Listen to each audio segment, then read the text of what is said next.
lived it and experienced it, Nirupama, coming from a training and development perspective. So I think we approached it differently, but we were both called out to that thought. So I think that was a good starting point. Obviously, styles of writing are very different. Like I said, very seasoned writer versus my first book. So I think that was there. So what we did was we had sort of, divided the work in terms of saying, okay, let me work on this chapter, you work on that chapter, depending on what's more interesting and what's calling out. And then used to, input into each other's work and try and get it to a certain place. I think definitely what helped was that since we were also interviewing many leaders and we sort of woven in their stories into the book, so that helps.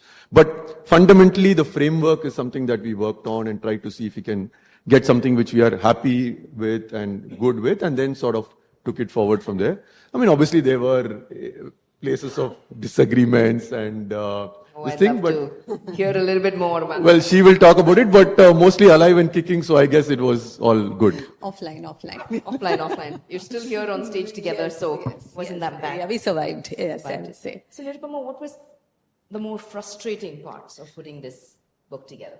Yeah, so I think, collaboration, whether it's with one person or three people, I feel always in the end yields better results. But collaboration has the word labor in it. So I think you have to put in that labor, go through some labor pains to get a labor of love. So the alignment, coming to a consensus does take a bit of time. And for me, that was a big learning because I've written 3 books pretty much entirely on my own. And now to say, how do I include another perspective into the writing was, sometimes a learning point for me. And I think what helped is respecting what the other person brought in. So I like doing the research and, getting data. So I took care of that. And Rajesh loves to connect and get the best out of people. So some of that he took. So we also, in a way, gave ourselves the responsibilities which came more naturally to us and played to our strengths. And, and the fact that I think we've got a pattern of conversation and communication. We don't have to be worried that we are saying the wrong thing or we would annoy the other person because that happens in any case. So that I think helped. Nothing new. So I think that helped. And also commitment, as I said, to put something of value out into the world. I think that helped as well.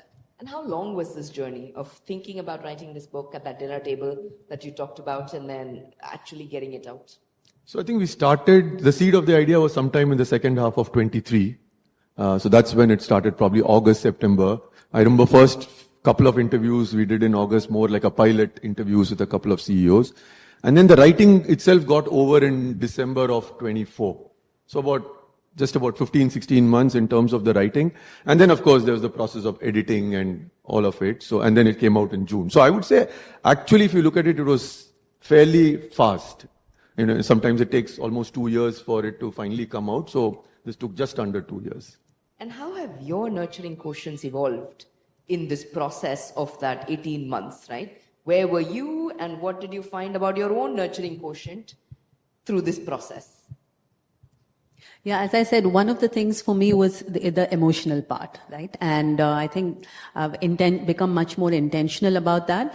And also managing this polarity between discipline and flexibility. So I've learned from Rajesh, he's very, very disciplined, in fact. And, with the exercise and wanting to do new things, different things.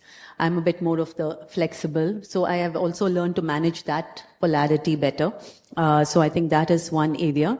And I've also, looked at the inspiring part, which was for me, in my context, because I don't have a team and I don't have a large organization to lead, but in the work that I do, I'm impacting people every day and it's a part of my own personal brand to be inspiring. So this gave me inputs as to how to do that more, tell personal stories, raise the bar for myself, really motivate people. Even in my team, I have 2 people. So how do I really even keep them engaged and motivated?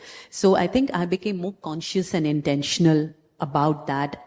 Also, the stories we heard from all the CEOs were very inspiring, all the leaders. I'll say there were a couple of people from the army, there were a couple of people from the government, there were young entrepreneurs, there were seasoned leaders who had retired. So I think the most enriching part was actually just listening to stories and conversations about what each person did and marveling at the beauty and diversity of it all. Just to add one point to it, I think the fact that we spoke to Sorry. Go ahead. Yeah. No, the fact that we spoke to 100 odd leaders, I think itself was an enriching conversation. And from there, at least I picked up a few things which I started practicing for myself. So I think the nurturing, like I said in the beginning, came naturally for me and while I was doing it for others. But this just made it a lot more mindful and intentional. So for example, one of the leaders I was speaking to was writing a gratitude journal, right? And he mentioned that he used to write it regularly, but he stopped after a year. So I picked that up. In fact, I remember the date, November 17th of 2024. So it's been now 9 months or 8 months, and I still do it every night, right? So I write a journal where I say, okay, what is it that I was grateful for today, right? Or, for example, the Excel sheet she spoke about, I keep an Excel sheet in terms of what is the physical activity I do every day. And therefore, it reinforced my belief that I need to do it more. Reading was a weak area for me. So now I read, I have an accountability buddy who I, exchange notes with saying, yeah, I'm reading more and, So I think it does come into play in many ways. And over a period of time, you just check in to see whether are you actually moving the needle on it. Fantastic. I think we have some questions that we can get started with. Fantastic. Let me read this out for you from Gautami. Nirupama, this is addressed to you as an executive coach and founder of Powerful Life Solutions. How do you coach leaders to balance nurturing with performance pressures? Yeah, and that's, let me say, that's a lifelong journey. But one of the interesting things I found in the coaching is when people start taking care of themselves, especially, a lot of the performance pressure reduces. In fact, what I've started doing in the past few coaching sessions for the past few years is lead them to the path of what are some practices and habits you're going to inculcate for yourself that will help you to show up better at work. So a lot of my coaches have actually found it very valuable, and they write to me and say, I'm so glad I've started doing yoga. I'm so glad I'm walking. I'm so glad that, I've taken time out to start a new hobby. And this is helping me to manage the pressures at work. Because there are certain things you cannot control. You have no idea what's going to happen at a macroeconomic level tomorrow. What you can manage is focusing on yourself. So a lot of the coaching work is about getting them to focus on what is within my circle of control, and those things are nurturing practices for myself. And as Rajesh was saying, the ASH model really helps. Bring it into awareness, set an intention, start action, and inculcate some really good habits that can in turn help you to manage performance pressures at work. And I think coaching really helps people go through all the 4 stages. And I think this habit building is something that we're all familiar with, but we also start with the awareness. Yes, I think most of us know what we are doing and what we are not doing. Intention also, we start off with the greatest of intentions, right? Then something fizzles out. So Rajesh, you've clearly from November 17th till now continued to keep that gratitude journal. Talk to us about the 1 or 2, 3 things that have helped you stick to it and make that the habit. I think one thing that helps is put it out in the world, right? So I'm learning swimming now. Like till a few days ago, I used to say I'm trying to learn swimming. Now I say I'm learning swimming, although I haven't progressed much. But the thing is, put it out in the world and say I'm learning swimming. So then, you have a sort of a commitment to the universe, and then hopefully it happens. So I think that's one. The second I see that helps is, like I mentioned, have an accountability buddy. So for reading, for example, I have a friend who every evening after I finish reading for that 20 minutes, I put a tick on WhatsApp saying, I have done my reading for today. So there is a moral obligation you have to that person. And then hopefully now I enjoy it and I, do that. Third is I spoke about habit stacking. Again, it's like literally you put down your toothbrush after brushing your teeth in the night and you pick up a book. So the brushing you don't think of, but then if you sort of stack it against that, can I make that a habit? So I think there are many ways in which you could do that. But the toughest hump to get over is from intention to starting the action, right? And that's usually the place where people falter. So it's always good to either have somebody who you can sort of use as a support for that. And then there are many support mechanisms. In fact, these days there are apps that help to support. So you can maybe talk about your Duolingo. Yeah, so I've started learning French. I've learned French a long time ago, but the mental well-being is something that really excites me. So anyway, it comes naturally to me. And I found technology is amazing at giving you those prompts, those nudges, those reminders. So now I feel bad if I don't do my 15 minutes because my app's face actually changes. Right? I feel like the duo starts getting angry with me. He turns red at 9 p.m. if I haven't done my French lesson. So I was like, okay, let me go and do that. So I think with artificial intelligence, we have a whole lot of ways in which we get reminded. I'm sure soon somebody will put a chip in our head that will give us a headache if we don't do something which we've committed to. So I think using technology is also one way of building practices, and there are lots of apps. And I hope product managers who are out there listening, this is a nice one where the app changes color, right, and makes you look an expression. Yes. So I do the same. I have an app that I'm working on with cognitive awareness and building sort of my own, mental well-being ever since I got that score, and a little bit before that. So clearly there was a little bit of action, push for me, and the app, right, gives me a streak every day, and if I miss it, it says. Almost at 10 p.m. it'll give me this reminder and say, at the very end of the day, and you're going to lose that streak, and this whole FOMO is induced for me to actually go do something. So I think that there's some of these mechanisms that allow you to build and stick to those habits. Let's go back to the questions we have here. Again, Nirupama, you've written about women's leadership. Not only do you write about it, you actually actively coach women. Yes. How does NQ particularly benefit or challenge women leaders in India? Yeah. So that's interesting. And of course, I do a lot of work with women leaders. And interestingly, for the book, we didn't find it was very different. But when I do a lot of workshops, I find women are conditioned to care more for others than themselves. So in all the women I coach, I found a big aha moment is self-care. That, I do need to nurture myself. There's a lot of conditioning for them to be, taking care of everybody's needs, like the mother is the ultimate nurturing caregiver. So, being intentional about self-care, I think NQ will be a benefit because it'll tell you need to do that. The challenge will be actually getting to do that because that involves a lot of deconditioning. That involves giving up some of these beliefs that we have, which is like, my value is only what I do for others. If I'm not perfect as whatever the roles I play, then I will not get validation. So when I work with women leaders, I see that while they do believe that nurturing has to happen, and women who have succeeded and reached a particular level are able to do it because they've got the power and agency. But at early career stage, mid-career women do struggle, especially when they have to look after 2 small children, a household, as well as meet the demands of a job. They do struggle. And very often when it comes to this balance between self and other orientation, they tend to go more towards other orientation, not necessarily at work, but at their whole ecosystem. And between ambition and compassion, because they've been validated for centuries to be more compassionate, many women settle to say, and in fact, in a recent workshop, some of the women shared that, I didn't realize that I had reconciled myself to, just being at this particular level. I didn't even want to be ambitious because that would take a huge toll on the other roles that I need to play. So my wish is that this becomes a wake-up call for women who are at any level in an organization or even not even working to have the balance between nurturing self and nurturing others. Thank you, Akash, for that very thoughtful question. And did you find that reflected in the 30-odd women leaders that you interviewed? So we found these women leaders had reached a particular level. Right? They had probably got there after much struggle, which they mentioned, a lot of learning.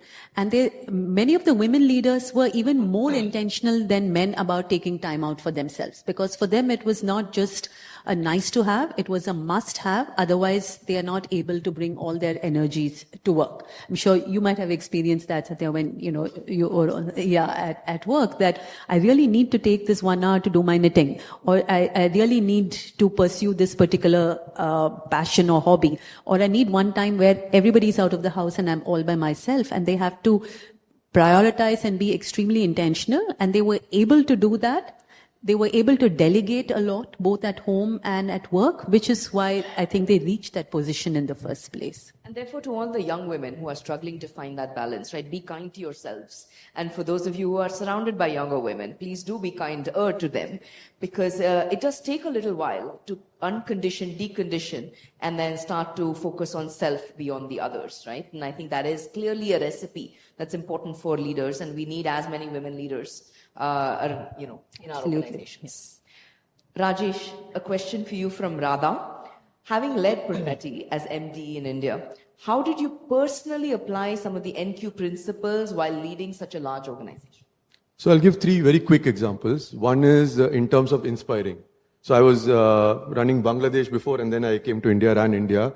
And I am very passionate about physical fitness. So in my younger days, I used to run. So one of the things I managed to do was, by walking the talk, inspire a few of my colleagues to take up running. And if not running, at least walking every day and, sort of do that. I managed to get somebody to quit smoking, and his father came to office and presented a book to me saying, thank you for doing what I couldn't do to my son for 25 years. So that was one example. I think the second is in terms of coaching and mentoring. I mean, how I got into it was, my intention was, let's 10 of us in the organization become certified coaches. And if each of us could coach 10 people, we could pay it forward by taking it forward in the organization as a coaching practice. Unfortunately, the only one who took it forward was me. The others sort of dropped by the wayside. Good idea. Very good idea. But that was the whole point. So can we get 100 coaches, and then keep paying it forward in the office? So that's another example. And the last example I would give is around listening skills, right? So when I went to Bangladesh, one of the things I used to do was, every week I used to meet 3 people in the organization, picked at random, just to ask them 2-3 questions. Tell me a little bit about yourself and your family. What do you like about working for this company, and what could be better? And, one of the ladies, she was the front office receptionist. And firstly, she had never entered the MD's room. So she came into an MD's room for the first time. And what she said was that, look, men can pray anywhere. Women need privacy to pray. Right? And being a male and a Hindu, I had no idea of that. Right? So the minute we got to know that, we sort of cleared out a visiting manager's room and made that the women's prayer room. So just the act of listening.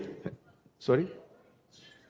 I think that someone's okay. phone needs to be on silent. So just the act of listening enabled us to understand that, provide that support to the organization, and that just helped in nurturing the organization further. So these are a few examples I would share. Wonderful examples. Thank you for that question. How can we have a discussion these days without AI? Right? I mean, I think regardless, even if we bring a human side of leadership and talk about humanness the entire time, we need a question on AI. So thank you here. In this AI era, how do you believe NQ will fit in?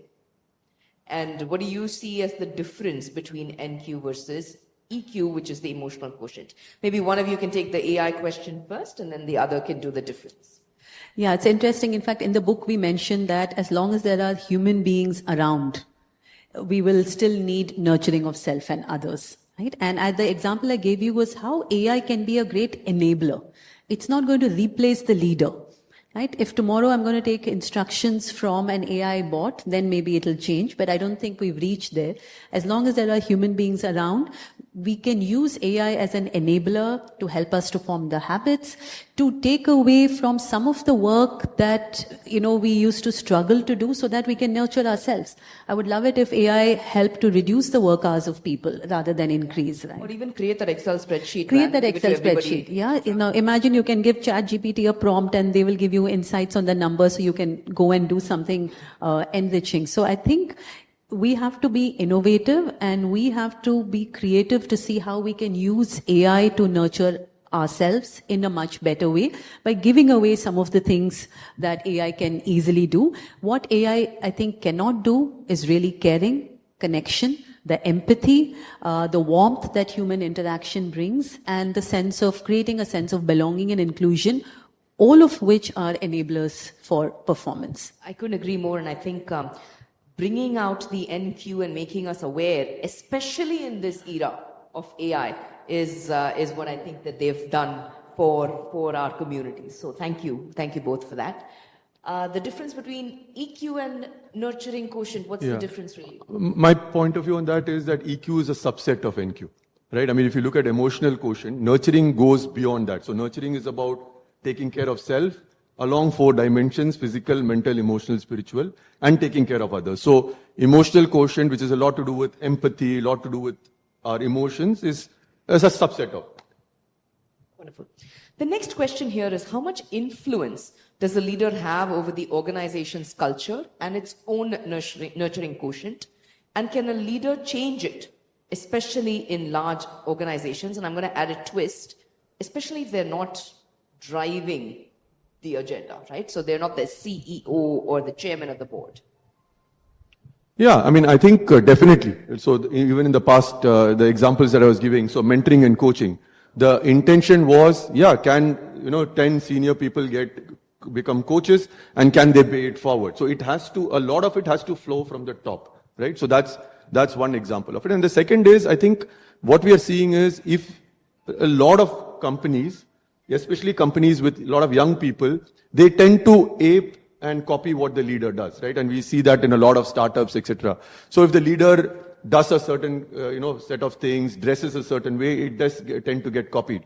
So if you see a leader taking care of themselves in a good way, I think that sort of cascades down in the organization. So that's one part of it. I think the other part of it is, how do you embed this in the culture of the organization? So Nirupama gave those examples. There were a few leaders who we spoke to who said, yes, we have instituted a way for people to take care of themselves physically in the organization, where they have a system of XYZ. Or there are companies where they are very happy to sponsor one passion per employee.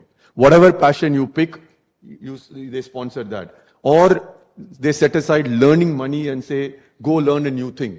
And it could be outside of your work area as well. So I definitely think the leaders have a big role to play.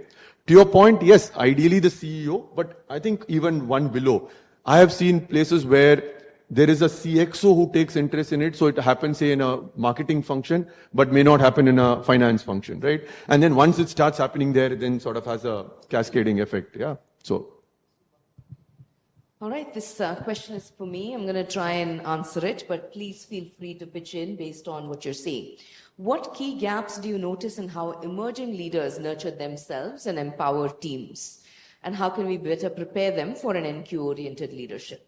I think in my own experience, people tend to gravitate towards one aspect or the other. When I say that, I mean nurturing self a lot more, younger folks, or nurturing others a lot more, and almost to a fault, right? Not worrying about themselves. And I think this balance of figuring out how much you actually think about yourself and the self-orientation, as well as balancing it with others' orientation, is an important element. I find that they tend to be one versus the other. I think the other aspect that I do see is that there's a lot of aspiration and ambition that today's world has created in our emerging leaders.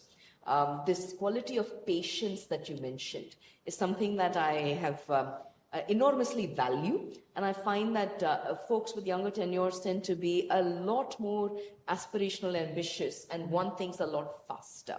And I think a healthy dose of patience, because it does take time for people to come together. It takes time for ideas to actually coalesce and to become meaningful. A reality on ground is another important element. So I'm going to leave it at that. Anything to add? No, I think, we absolutely captured it well. And we want everybody to start thinking this earlier rather than later. Absolutely. Yeah.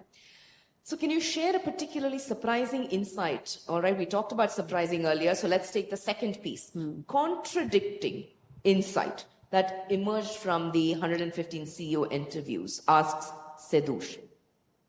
Yeah, I think one thing, and this is not just from the interviews, but also what I've seen is, we do talk a lot about being authentic, bringing your true self to work. And all the leaders said, yes, absolutely, authenticity is important. At the same time, there's a contradiction that they have to have a public persona. Leaders cannot afford to show stress. Leaders cannot afford though some do, to lose their cool or appear emotionally unstable. They have to put up a facade of being in control, knowing things and managing things, even though inside that might not be the truth. So this is a contradiction which I found many of them, were grappling with. Like, we want to be authentic, we want to be who we are, but we also have a responsibility to all these people around us. So we can't always say exactly what's on our mind, or we can't be show our darker side. And I think that is a contradiction. And one of the things we say is, which is why nurturing yourself becomes so important, that you're able to have some semblance of authentic equanimity when you're out there in the world. So this was one contradiction that, many of them spoke about, which builds an additional pressure if you can't be your natural self, and you have to keep a facade of being in control. Yet come across as authentic. Yes, yet come across as authentic, exactly. All right, Rahul asks, how do you measure NQ in real-world leadership development programs? Are there any diagnostic tools?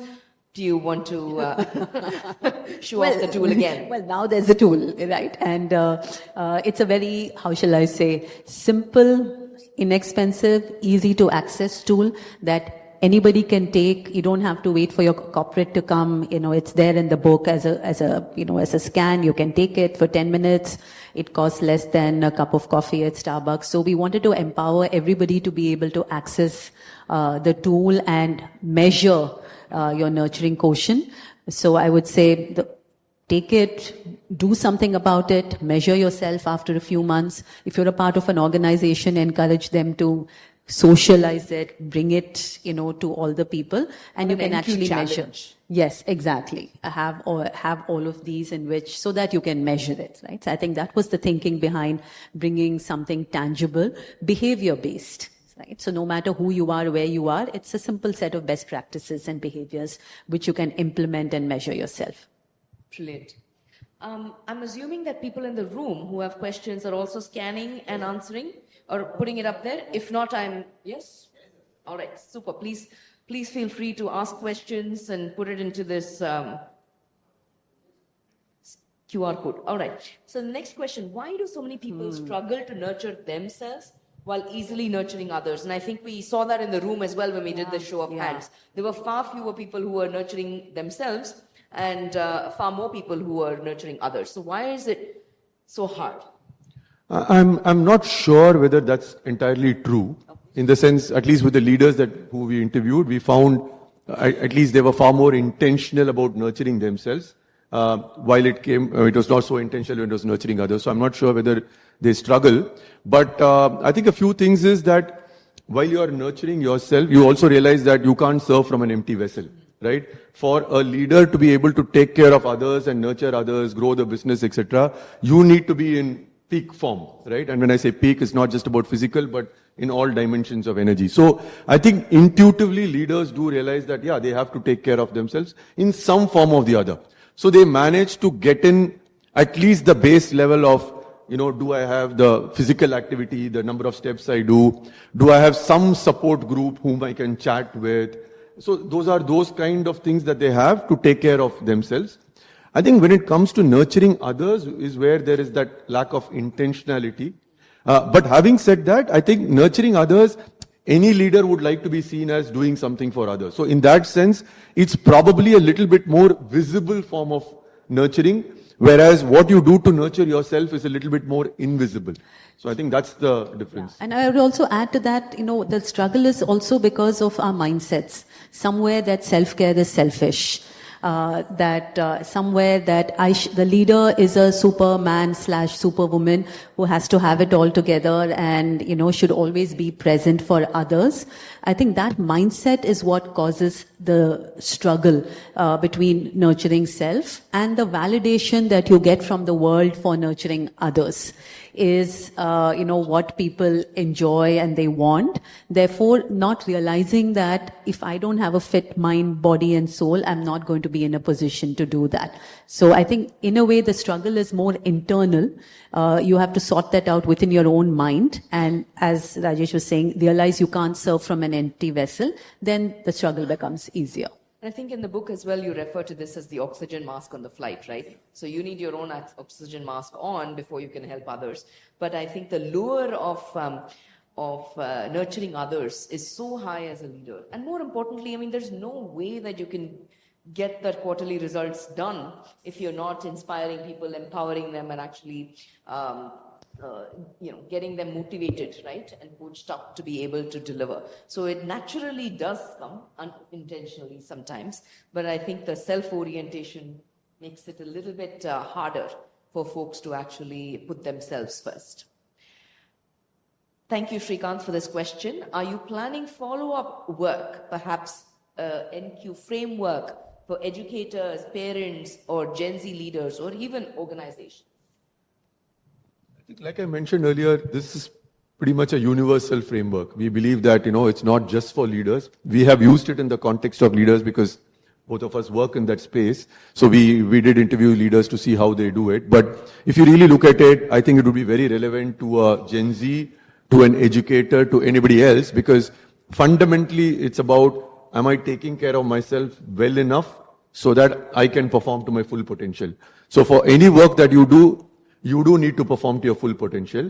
And if I'm able to perform to full potential, I'm able to effectively nurture others, which is required whether you are an educator, whether you are a corporate leader or a Gen Z, right? So I think in that sense, the concept we believe is universal.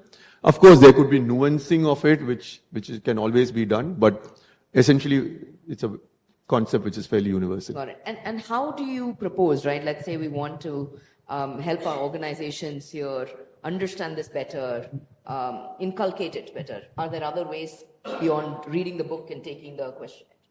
Well, we are there present to, offer workshop sessions, which is already doing some. We are already doing. We've actually done it with 2 organizations. We are planning to do it with 4 more. Just have a conversation, because I think when you're face to face and you have a dialogue, it really makes it come alive. Share stories, share examples. And in fact, in the last session that we did, the leader, the CEO was present, and he said, I got a lot of ideas from this discussion, and I'm going to commit to doing a couple of things. So we found that was very powerful, and that's something we would love to offer. We'd love to take it to more and more organizations, create workshops and interventions, and that's already in process. Last audience question here from Balasubramanian. Do you think NQ is more challenging to implement in a service industry than in a manufacturing setup? Again, I personally don't think there is a massive difference between the two because, a service industry, of course, is also human intensive, resource intensive, of course. Manufacturing could be or may not be, but I think the fundamental concepts still remain the same. We interviewed, 117 leaders across industries, right? And we didn't really find a difference saying heavy engineering is this way or a services is another way. So I think pretty much agnostic of industries. Across. Fabulous. Closing question to both of you. As you launch the book into the world, what is the one wish you have and hold for those who will read this? Well, for me, it'll be, we would like everybody to lead a happy and a holistic life. And I think taking on from that, create kinder, inclusive, and nurturing workspaces, whether it's in an organization or a school or in your community. I think right now that, we need workplaces and workplaces that help individuals not just survive but thrive. And we hope this will be a step towards that. Super.